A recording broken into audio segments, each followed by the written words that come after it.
Why caring too much ruins outcomes. I have this book here. It's called Reality Transurfing, Steps 1 through 5. It's by this guy named Vadim Zeland. I'm not sure if I'm even pronouncing that correctly. Reality Transurfing is essentially a philosophy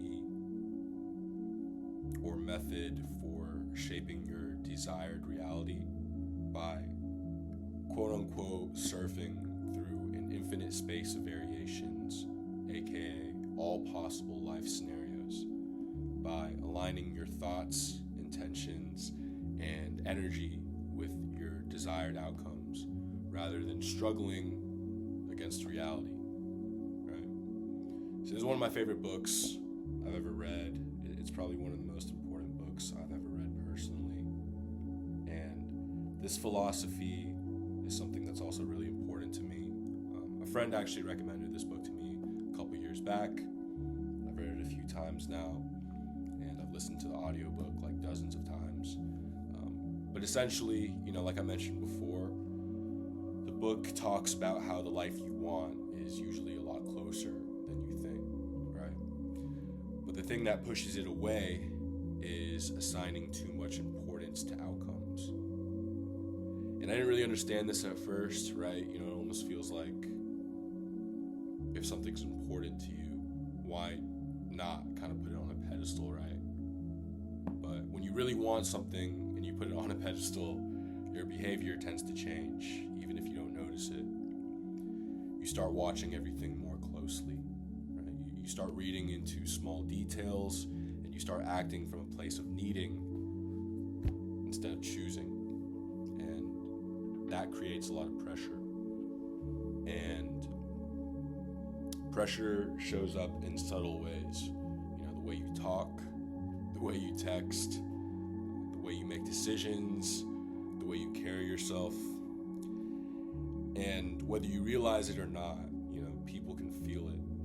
Situations can feel it, right? It's an energy. It's not that you're doing anything wrong necessarily. It's just that your nervous system is signaling that something is missing from your life. That this outcome has a little too much power over you. And when that happens, you stop being fully present. So you stop responding naturally, and you start trying to control the moment instead of participating in it. And control usually kills flow, right? Think about it this way. When you're calm and grounded, you move freely.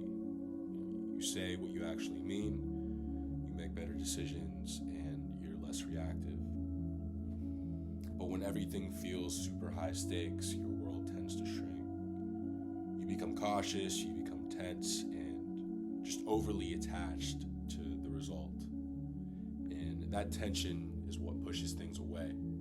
Not because the universe is trying to punish you, not because God is trying to punish you, but because you're no longer showing up as your best self, your most authentic self. And a lot of people misconstrue detachment. They think it means that you don't care. But it really means you trust yourself and you have enough faith to know that you'll be okay either way. So you still show up, you still put in effort, and you just stop trying to suffocate the outcome by needing it to validate you.